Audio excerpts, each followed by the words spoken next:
Salam sepak bola, teman-teman netizen atau warganet yang saya hormati semuanya.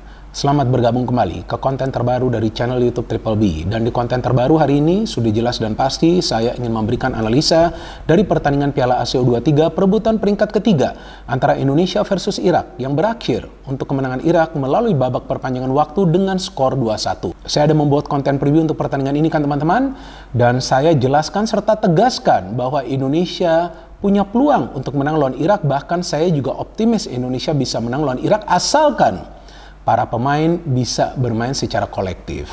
Dan menurut hemat saya, permainan dari Indonesia semalam tidak buruk. Ya, artinya tidak seburuk seperti permainan mereka lawan Uzbekistan. Tetapi, ini jujur ya teman-teman, saya ingin mengatakan bahwa saya tidak melihat kekompakan yang konsisten di antara para pemain Indonesia sampai babak perpanjangan waktu tersebut selesai.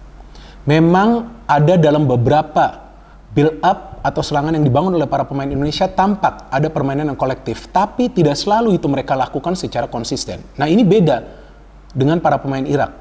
Tampak jelas para pemain Irak bermain lebih kolektif. Mereka mengandalkan passing game mereka secara konsisten. Bahkan para pemain Irak bisa bermain kombinasi umpan dan juga mengandalkan crossing-crossing. Yang seperti juga saya jelaskan di konten preview untuk pertandingan ini. Bahwa hati-hati dengan para pemain Irak yang biasa mengandalkan crossing-crossing tinggi juga. Dan juga hati-hati ketika ada situasi bola mati. Ya kan? Dan faktanya Irak bisa mencetak 1 gol dari corner dan 1 gol lagi mengandalkan umpan long ball atau direct passing. Sedangkan dari Indonesia sebetulnya startnya kan sudah bagus ya. Ivar Jender bisa mencetak gol. Tapi kemudian, nah inilah yang menjadi masalah ketika ada beberapa pemain yang sepertinya ingin show off. Ingin pamer skill mereka. Padahal dengan keunggulan 1-0 tersebut, di babak pertama kan belum menjamin juga, atau bukan merupakan jaminan Indonesia akan menang. Ya kan? Waktunya kan masih lama. Tapi kenapa tidak bermain konsisten secara kolektif? Kelly Sloyer beberapa kali show skill, ya kan? Beberapa kali dia bisa passing yang benar. Marcelino bahkan saya melihat beberapa kali shooting dari angle yang sebetulnya tidak ideal. Nah, ini yang saya kaget dari Marcelino. Padahal sebelumnya dia bermain lebih kolektif, ya kan? Dan lebih konsisten membagi bola. Sedangkan Rafael Struijk, oke lah, pemain ini kan memang biasa ya mengandalkan skill individunya. Tapi di pertandingan semalam beberapa kali saya melihat dia seperti maksa untuk melakukan akselerasi. Padahal dia masih bisa membagi bola. Nah, inilah yang menjadi masalah bagi Indonesia ketika para pemain tidak fokus dalam rencana permainan dari Shin Tae-yong. Nah, itu yang selalu saya katakan, bahwa para pemain itu harus mengikuti arahan dari Shin Tae-yong. Jika memang diminta untuk lebih sering passing bola, ya passinglah bola tersebut, ya kan? Kenapa harus lebih lama ditahan di kaki? Kalau memang harus melepaskan shooting, ya tunggu dulu, ya kan? Lihat dulu angle-nya sudah pas atau enggak. Ya, bukan berarti tidak boleh shooting dari jarak jauh, boleh dong. Ketika mendapatkan ruang shooting, ya kan? Ketika mendapatkan space. Tapi ya lihat dulu, kalau mau shooting dari jarak jauh terus, ya jagalah akurasi tersebut, ya kan? Kalau mau cari angle untuk shooting, ya coba bagi dulu ke teman lainnya. Ya kan, terus cari lagi ruang agar nanti jika mendapatkan passing kembali, nah shootingnya itu bisa lebih akurat lagi karena mungkin lebih dekat ke penjaga gawang dari tim lawan. Jadi memang kita bisa melihat bahwa permainan dari Indonesia di pertandingan semalam itu beda total. Walaupun lagi-lagi saya ulangi, Indonesia tidak bermain buruk, sama sekali enggak, karena faktanya ya dari segi ball possession persentase Indonesia tidak kalah jauh dari Irak, ya kan? Beda tipis, mungkin hanya 1 atau 2%. Dari jumlah peluang, Indonesia juga bisa menciptakan banyak peluang. Tapi jika teman-teman perhatikan, lebih banyak peluang dari Indonesia itu yang melenceng. Karena banyak sekali percobaan dengan shooting-shooting jarak jauh. Dan juga lebih banyak peluang mereka coba ciptakan dari lemparan ke dalam Pratama Arhan. Kan banyak sekali tuh percobaan seperti itu.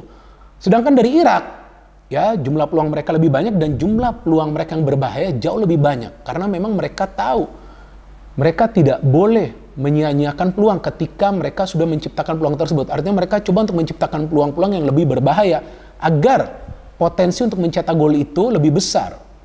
Dan saya melihat ada beberapa pemain yang sepertinya terlena di lini pertahanan dan juga saya melihat performa dari Hernando Ari lagi underperform. Ini tidak seperti biasanya. Karena ada beberapa keputusan yang dia ambil itu yang juga membuat para pemain di lini pertahanan panik. Dan juga dalam pengambilan keputusan, saya melihat hampir semua pemain itu tidak bisa mengambil keputusan pada momen yang tepat. Kecuali Nathan Choaon. Wah, pemain ini sih berada di mana-mana. Dia bisa bermain sebagai kiper ya, dia sekali itu kan menghalau bola kan dari garis gawang kan di menit ke-70-an, kalau enggak Irak sudah menang kan. Di waktu normal itu feeling saya Irak sudah menang kalau itu gol menit 70-an. Kemudian dia bisa juga mendapatkan peluang di depan, dia juga bisa bermain ibaratnya sebagai striker, dia main di posisi gelandang juga bagus, bisa membagi bola secara akurat, dia bermain di lini pertahanan juga bagus, jadi pemain ini ada di mana-mana. Nah kalau menurut saya tanpa Nathan di Piala Asia U23 ini, saya nggak yakin timnas U23 itu bahkan bisa lolos dari fase grup. Jadi memang Nathan adalah pemain kunci. Beberapa kali telah saya katakan itu ketika saya memberikan analisa tentang permainan timnas Indonesia U23. Tapi pemain lain kan juga harus mengikuti irama permainannya. Kalau nggak kan kasihan juga, capek sendiri loh dia. Gak gampang loh ini bagi Nathan, jatuh bangun dia. Dan saya juga pernah mengatakan pemain ini lebih cocok sebagai kapten tim, sebagai leader dia di tengah, walaupun usianya juga memang masih muda. Dan Justin Hubner, saya kaget dia kok bisa membuat kesalahan. Dan bukan sekali, kalau saya lihat ada 2 kali ketika dia coba untuk menghalau bola, tapi miss, justru diterima oleh pemain Irak. Jadi memang ada beberapa pemain underperform, dan saya kaget, terus terang saya kaget ya. Ketika Ivar Jenner itu mencetak gol, ya golnya ini juga menurut saya sih bagus. Gol dari luar kotak penalti kan, seperti yang tadi saya katakan, gak masalah mau shooting, tapi tunggu dulu. Ya kan angle-nya pas gak nih? Nah Ivar Jenner tuh shooting karena angle-nya sudah pas.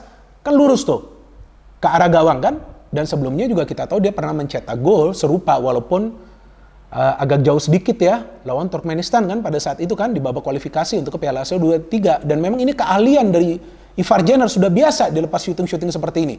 Bagus ini golnya ya kan, ketika Witan tuh syuting bola pantul sedikit di luar kotak penalti, dia hajar itu bola bagus. Tapi buat apa sih selebrasinya berlebihan seperti itu ya kan teman-teman?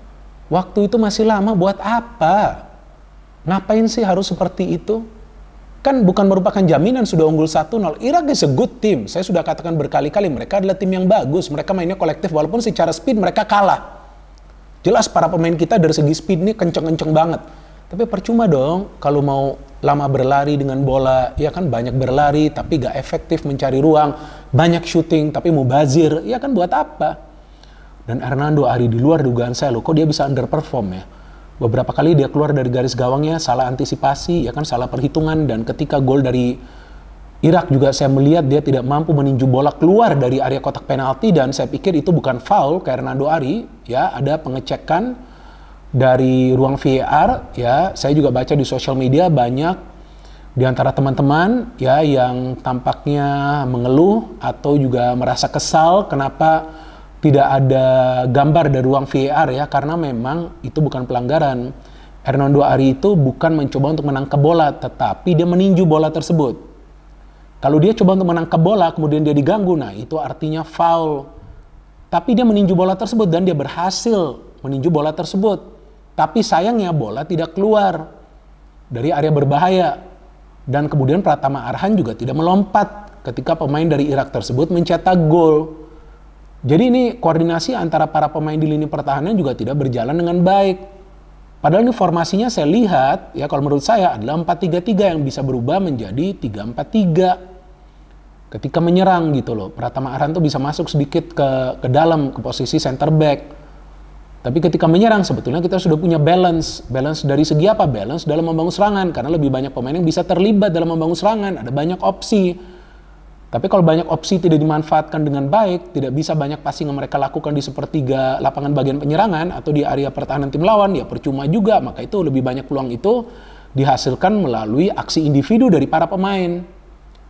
Nah inilah yang menjadi problem ketika para pemain itu dalam tanda kutip egois. Jika mereka tidak siap dikritik, ya udah jangan jadi pemain sepak bola profesional, ya kan? Karena pemain-pemain top seperti Lionel Messi dan juga Cristiano Ronaldo biasa dikritik dan mereka juga jarang respon di sosial media. Bahkan Messi sih saya tidak pernah membaca ya dia respon ya di sosial media. Gak perlu juga lah respon-respon seperti itu.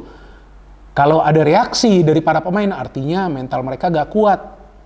Artinya mereka tidak punya mental profesional. Kalau mereka coba untuk serang balik kepada teman-teman yang mengkritik, tapi kritikan juga tidak boleh kasar.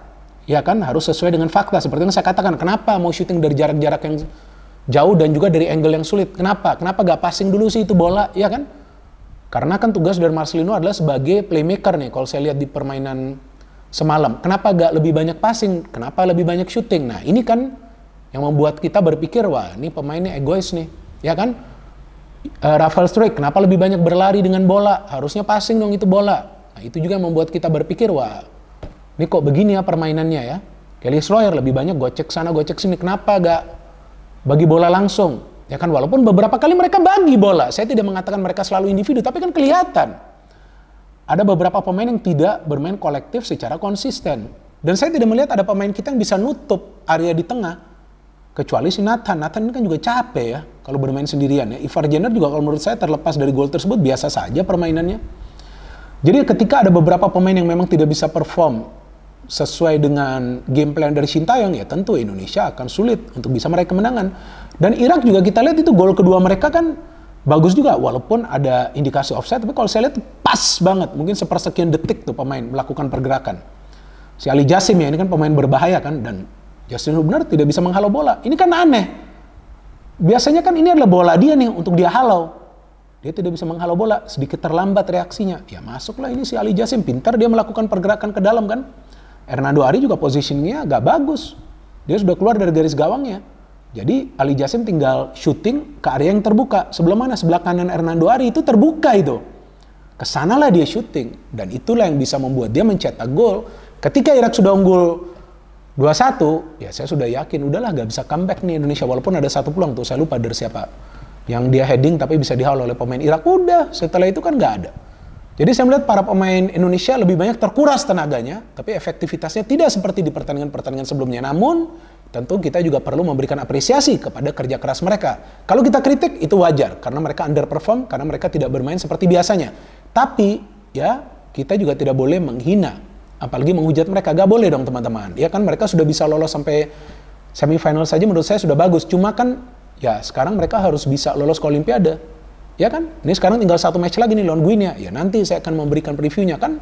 Masih ada beberapa hari lagi ya. Tapi untuk sementara ini ya kita juga harus bersyukur bahwa Indonesia masih punya peluang. Walaupun di Piala Asia U23 tidak bisa menempati minimal peringkat ketiga. Dan saya harapkan pemain-pemain yang underperform atau juga permainan egois coba introspeksi diri ya kan. Agar nanti pada tanggal 9 bisa bermain lebih baik lagi lawan wakil asal Afrika yang menurut saya juga adalah tim yang kuat, Guinea ya, apalagi fisik mereka kuat-kuat. Jadi teman-teman, kita tetap support Timnas Indonesia U23 dan kita harapkan mereka bisa lolos ke Olimpiade. No hate, no politics, only football. Salam sepak bola.